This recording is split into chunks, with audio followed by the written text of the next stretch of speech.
We are Gold Ivy, a health company dedicated to simplifying health and wellness. The industry is lacking the honest experience and grit required to overcome the struggle, and we're here to fill that gap. You decide what works for your daily life and how to transform our lessons into your gold. Join us on the fearless pursuit of self-discovery and growth. This is Ivy Unleashed, A Gold Ivy production.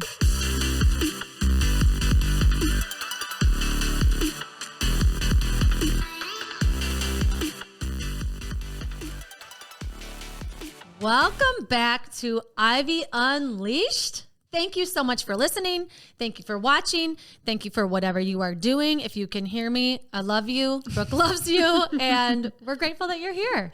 So grateful. And we have a lot of new listeners, which is awesome. And so we thought we would take the opportunity to spend today's episode helping you get to know us a little more. So we have some amazing questions lined up, some questions that we don't know about. Yes. So we have some questions lined up for each other, some deep questions, some rapid fire questions, and we're just going to let you guys have it. Yeah, because when it's one-on-one and we do Unleashing Ivy at the end of our episodes, we kind of have an idea of what it's going to be surrounding because we picked a topic. We know what we're talking about. We're creating content for it. And Brooke has no idea what I'm about to ask her. Not nervous at all. All right, I'm going to start. Okay.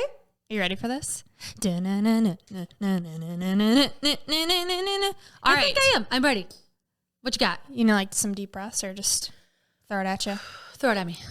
All right. What is your most proud moment? That's literally my first question for you. This happens all the time. It's like if I was a lesbian and not your cousin, we should be together, which is great that we're business partners. What I'm most proud of, just in general, like start to finish or in a certain time frame of my life? Ooh, I kind of like both of those. Let's start just super broad first. Okay. I would say I am most proud of being a mom and that they seem to be pretty loving people and good heads on their shoulders so far and feel loved. Like if I have my kids feeling like their cup is full of my love every day, which is hard because I'm moody sometimes and tired and we have a lot that we're juggling. If they feel loved and I know when they go to bed that for sure they know, I feel like that's my proudest thing. You've done your job. But just me personally, my proudest thing I would say would be that I have really like lit my own path from day one and that I have this really, which I think is from God, but I have this like really intense intuition about following that and not listening to other voices or following like my family's way or my friend's way, that I've really always gone like my own route. Yeah. It's the knowing. That's what Glennon Doyle calls it, right? Listening to that inner guide, which is hard when there's so much external noise. Yeah, so back after that's my first question. So it could be childhood, it could be now, it could be wherever. Just like not really a moment, but anything. It could be anything that you just feel like I am really proud of that. Yeah, so it's funny because as I was doing these questions for you, naturally I was thinking like, what the hell would I say? And it's cool because I thought about my childhood. I thought about where I am now, thought about a lot. And what I would say when I was younger is completely different than what I would say now. Right. What I would say younger would be materialistic, superficial. I would say making the varsity dance team as a freshman, first one to do that in 7 years, like super proud moment. And looking back in what I would say now, I would definitely say my resiliency just throughout life, kind of what you're saying, the inner knowing, being an advocate for myself and having my own back. Yeah. Especially with my health and when it comes to finances and health and adulting and kind of figuring out how to do it on my own. Like this morning I was figuring out my finances and getting very overwhelmed and had to take a step back and say, you're figuring this out. Like it's not easy, but you're doing it. And it's hard to take that step back when you're in it and in the moment and you're like, I'm just trying to adult and survive, but really pausing. And I would say this fire that I have within me to keep going and to always push myself and want better. And as much as I wish I could just be comfortable being where I'm at, I know that that's not who I am, and I'll never be that. I've never been that. So fully owning that.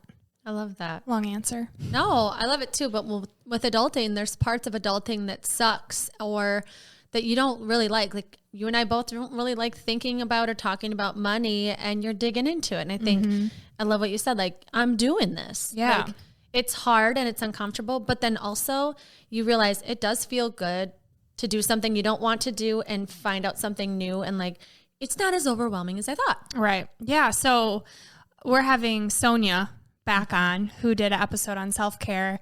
It was incredible. So highly recommend you guys check it out. But we're having her back on to talk about finances. She's a finance coach.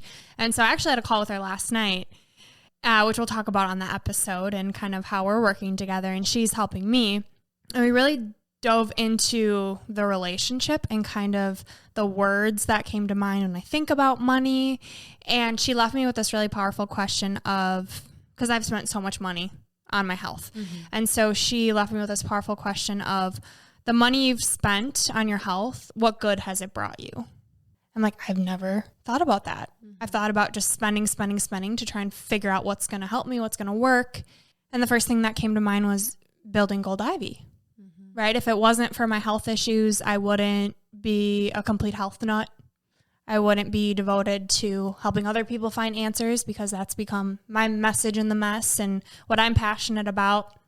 So it just shows you that there's always things that you can reframe. And when you open up and are vulnerable, it's where the magic happens. And you realize that this narrative that we play in our head makes it a lot more scary than it actually is.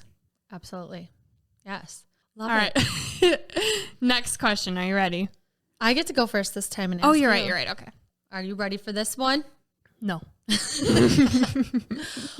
What is your biggest insecurity? Ooh. Like physical? Anything. Oh, gosh. That's a good one. Well, if we're not going superficial, I'd say money. Just a lot of shame and guilt around debt, even though it is health related, not knowing what to do. Am I spending how I should be? How to budget? I haven't been keeping track of finances or expenses. Just a lot about money, but that would be under the skin. On the outside, I mean, I'd love to fill up my bra a little more. Same. And there's ways around that. My mom always told me, Andrea, you were born with legs. You can buy boobs. You cannot buy legs. Yeah. So can also buy a butt, but that's not in the budget, so we're building it. we got some squats coming. Yep. That was a good question. Mm-hmm. Get to thinking. Oh, all right. What's one, pulling from our Ivy reflections, what's one thing you wish you would have known sooner? I think I wish I would have known sooner, and this is something I'm working on. I'm probably going to get emotional. I wish I would have known sooner that it's okay to trust that there are like really good people in the world that aren't going to hurt you, because it affects my marriage. And Justin is so good. His heart is so good. And I don't always trust that. I don't always trust his intentions. I don't really trust anybody's intentions fully. So I'm working on it. And I literally have two therapists, like one for me, one for our marriage. But I wish that I would have known sooner that it's more valuable to trust that people are good and get hurt than to trust that they're not good and they're going to hurt you and you have to protect yourself all the time, and not open up to relationships that are life-changing. So I'm glad that I trusted him enough to get married and have this relationship with him. And I hope that I can keep learning to trust that he has really good intentions. How do you work on that? What does that look like? I feel like that's a very, very difficult, stems from deep in your childhood. Definitely. Well, my therapist assures me that that's protecting yourself. You've been hurt. You've been burned. You have deep-rooted issues going on from years ago that affect this. So you're protecting yourself. You're a badass. It's cool. But how is it serving you? So it's a lot of thought, reframing, and figuring out how that serves you in the moment. How is it serving me to assume that Justin is trying to leave and not be at home when he's really just trying to go enjoy a round of golf? Like, right. Has nothing to do with me. He's trying to have fun. And I think it's like, where are you going? Why don't you want to be here? Oh, you clearly don't want to be here. No, he just really loves golf, like really loves golf. Yeah. And if he can do the things he loves, it's going to help him love you better. Which I know, but it's those negative thoughts that I have to work on. It's like, it just takes over because it's rooted in me deep. And so it's ongoing work. Yeah. And it's also teaching my kids to do the same. Like, trust that people are good. Also, there aren't good ones, but it can really negatively impact you in your relationships if you can't just kind of take that leap of faith sometimes. Yeah. It's funny you say that because I had a therapy session this morning and I was talking to my therapist about right now trying to figure out my health issues and healing and my body's way of trying to like preserve energy because I have such bad fatigue. And she stopped me dead in my tracks and said, you're looking out for yourself. You're protecting yourself. Like, it's what you're supposed to be doing. And that sounds scary because it's this idea of filling up your cup and being selfish and setting boundaries in a way that doesn't offend anyone, but that you need to do it because you need to work on protecting and doing this deep dive, soul searching, healing, whatever you want to call it. So I've been working with her on how to be vulnerable and how to say what I need, which is kind of going to your point. Well, and the point with boundaries is that you're thinking about how to be a whole person that's capable of being around the person you're creating the boundary with. And my therapist put it this way, that if you're creating a boundary and you're getting worried about how to explain that boundary, that you say, with this boundary, I will be able to be a more compassionate, loving, patient person. Without this boundary, I can't promise that. And our relationship is important to me. So here it is. Yeah. And then run away. It's a work in progress for sure. This question's a little lighter. Okay. What is your favorite college memory? Oh, I'd definitely say Badger Gopher. For anybody that's not from here, Wisconsin Badgers versus Minnesota Gophers, which the Gophers never win. We won a couple years ago for the first time in a very long time. It's a big deal here. Huge. And it always falls on, it used to. I don't know if it still is around Thanksgiving, AKA my birthday. So it was always a fun time. Favorite would be when it wasn't in Minnesota, when it was in Madison, because I had my college friends, my high school friends, my family, and it was a blast. Same.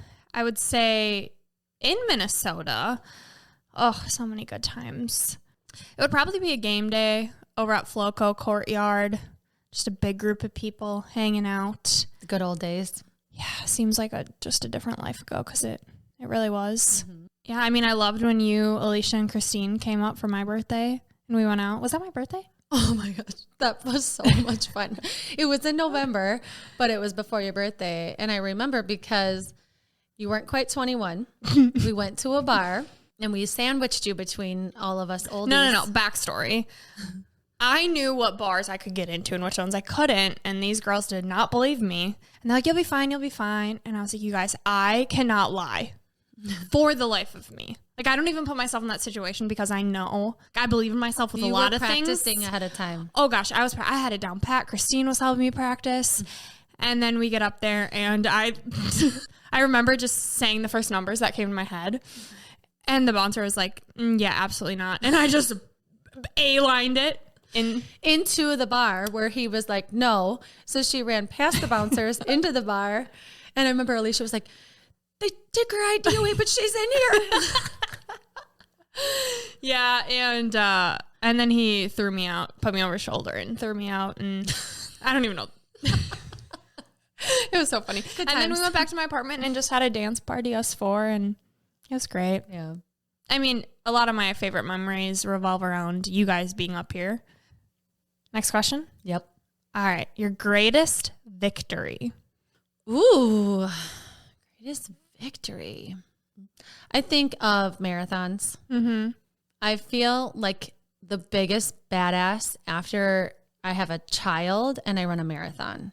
Yeah. Because there's something in you that thinks like, did something break in there? Like, are we going to be able to do this? Like, and you know, all 3 times that I did a marathon, I think, keep going. I breastfed all 3 of them. And each time I ran a marathon, I was still breastfeeding when I ran it. So I'm like, am I going to be leaking? You know, what's going to happen? And so I had a really fast time after I had a fast time after I had all of them. I've been getting faster and faster. But after Griffin, I remember being in Phoenix and running. And sometimes when you're running a marathon, you get this adrenaline rush. It's the runner. It's like the runner's high. You're not tired. You can hardly feel your legs. And it's like why I keep doing them. So this happened in Phoenix. And I was running with Justin's dad. And he was like, I'm not feeling great. Like, I want you to go without me. And I had never left him before. We were doing marathons together up to this point. And I was like, are you sure? Are you sure? He's like, go. And he's like, Bill doesn't talk like that. He was like, go. And I was like, okay. And I was like, I'm going to make this worth it. And I just ran as fast as I could to that finish line. And there was something about like that last mile. I ran so fast. And I was thinking like, I've had 2 kids and I'm faster. Oh my gosh. So there isn't like a specific like moment, but that's like pretty close. Feeling feels so good. Yeah. That's beast mode. It was. I felt like a beast. All right. Your turn. What is the biggest lesson that you've learned in therapy? Ooh. So my therapist taught me the importance with the distinction between and but. So trying to set boundaries and saying things when you're trying to voice how you're feeling and being vulnerable and it's scary. A lot of times we hear, I love you, but, and that's taking away from just saying I love you or whatever you say before that. So saying and, right, like holding both, because you can love someone and still voice what you need and come from a loving, productive place. So I'd say that's been super powerful. I haven't really been doing therapy for that long.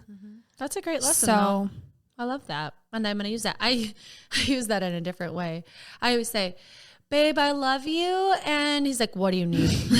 That's how I start things. How about you? I want to know. My biggest lesson in therapy. There's this Instagram post that I just saw last night. So it's funny that you asked that, where it was the best lessons that I learned from my therapist. And I was just reading through all of them and they were so good. This isn't going to be super eloquent what my therapist has taught me, but she's just kind of like, nothing is expected of you that you have to follow through with. Like other people's expectations and what other people think you should be doing or what other people think your relationship with them should be like is not a fact. Like it's not a fact actually at all. And you get to determine what's healthy for you. And she's kind of like, she gives no F's about what other people think. She's like, this is your life. You protect you and your 5. And outside of that, you get to determine what's healthy in that. That's good. Another one that I saw that's good was you can't expect you from others, meaning how you would act and how you would treat people. You can't expect them to treat you that way because they're not you. Right. And so that's something that I've had to learn the hard way and keep reminding myself.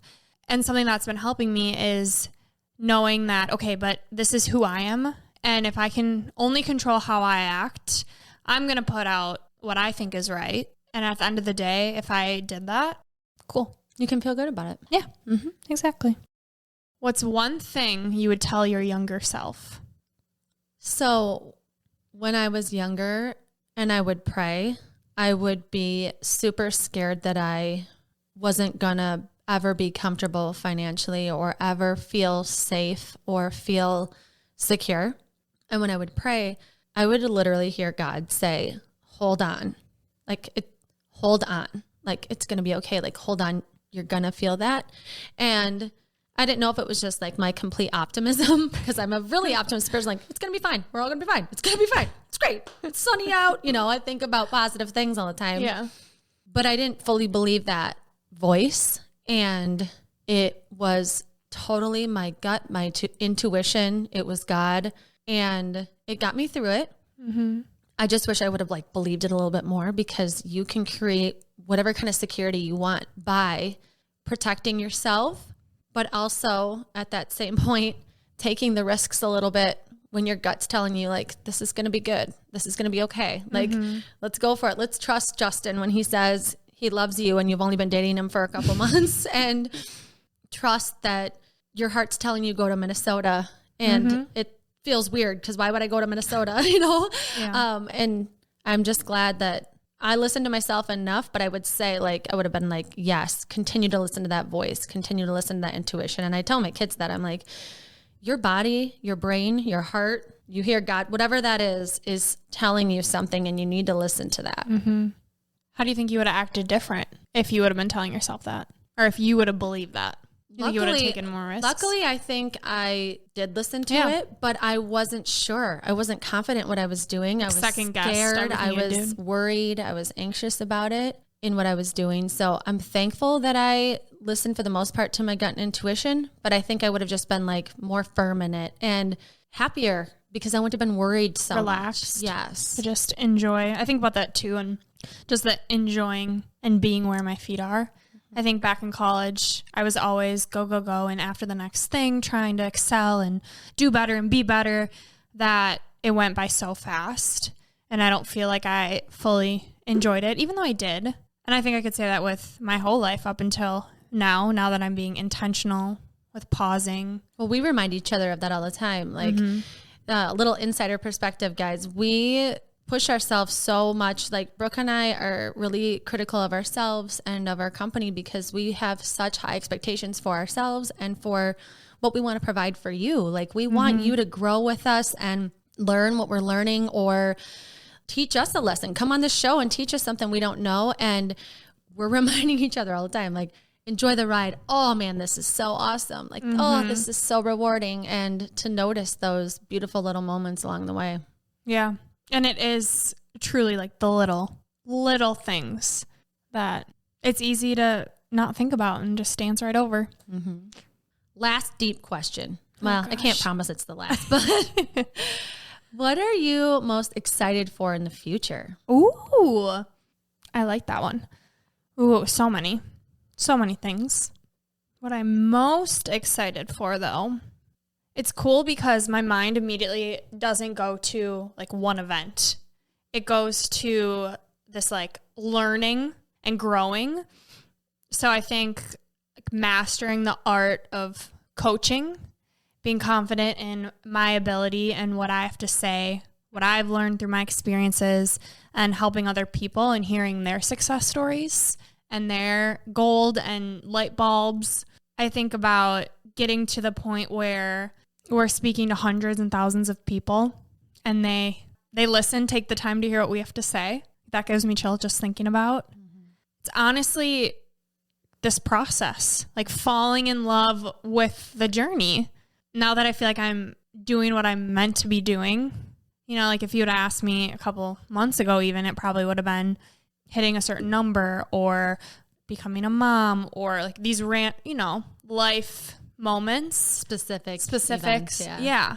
I think it's just becoming even more confident in who I am and what I was put on this earth to do now that I know, and just continuing to push myself and master these skills, because I don't think there is one end all be all. Being a health coach will always give you insight, and it will always push you. You'll hear other people's goals. It'll transform your life. So you're so young. And so I like to, not that I'm not young, but you're 10 years younger than me. And I think thinking about the future is so exciting. You know, you're not married yet. You don't have kids yet. And you're getting into this business at a super young age. So I'm just excited to watch you grow as a person and be here with you for the ride. It's super exciting. I've always been so excited about this idea that we don't know what the future holds. And now more than ever, it's scary, but it's like, I know it's good. Like that knowing in me is like, keep hammering. Like I'm on the edge of figuring out my health and learning how to listen to my body and fully being okay. I talked to my therapist about this morning, like this new identity of I can't be who I used to be because my body won't let me, in terms of like social situations, for now at least. And it's becoming okay with that and knowing that this is just part of my story. It's who I am and owning it. That's awesome. I'm glad you're working on that because that's going to be really hard. It is. Like, should we lighten it up and do a little rapid fire? Yeah. Okay. And we both are bad at this. So we both have to be like one word, like max 5 words because you might need more than like one sentence. word. Okay. A max a sentence. Max a sentence. Okay. Favorite food? Pasta. Favorite feature on yourself? I like my eyelashes. Favorite movie? Wizard of Oz. Dream destination? I really want to go to Bora Bora and stay on one of those like water. You're getting close to a sentence here. Oh. All right, final answer, Bora Bora. Favorite candy? Oh, this is so hard. I'm going to go with gummy bears. Favorite cocktail?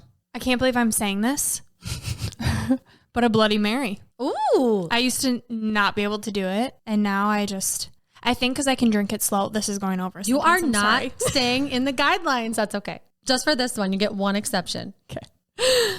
Favorite leisure activity? Running. Does that count? People listening are like, leisure? I would say, okay, if it can't be like exercise, relaxed activity. Can I say vacation? Yeah. That's a good one. I like going somewhere. Like Hawaii? Tomorrow. Yeah. Sorry. It's okay, guys. I'm rolling my eyes too. Ooh, I like this one. Required quality in a friendship or relationship. One word. Good Lord. The first word that comes to mind is loyalty. It's a great word. Favorite form of self-care? I'm going to say running again. Okay, but that works. That's running, a form of self-care. running. Yeah. Okay. Last one that I have. Favorite kind of workout? Yoga. I've fallen in love with yoga. All right. Is that all the questions? I think that's it. Oh, I don't want to stop. I know. I should have thought of more. If you guys haven't noticed, Andrew and I love questions, hence why we're coaches. Mm-hmm. So we hope this gave you a little taste of who we are. I'm sure we'll randomly keep doing this because this is super fun. But we want to know more about you too. You know, send us your favorite things. Let us know what you like. Let us know what you want to hear us talk about. Yeah. And send us ideas. We love ideas. And we're actually following through with people's ideas. We have a really good lineup coming. I'm so excited. So excited. Yes. We hope you found value in this, even though it was a fun little episode. And as always, we're grateful for you. And we're going to leave you with a piece of gold. Our piece of gold today is from Glennon Doyle. And Glennon says, to be humble is to be grounded in knowing who you are. It implies the responsibility to become what you were meant to become, to grow, to reach, to fully bloom as high and strong and grand as you were created to. This is Gold Ivy signing off. Listen to your truth and go chase your gold.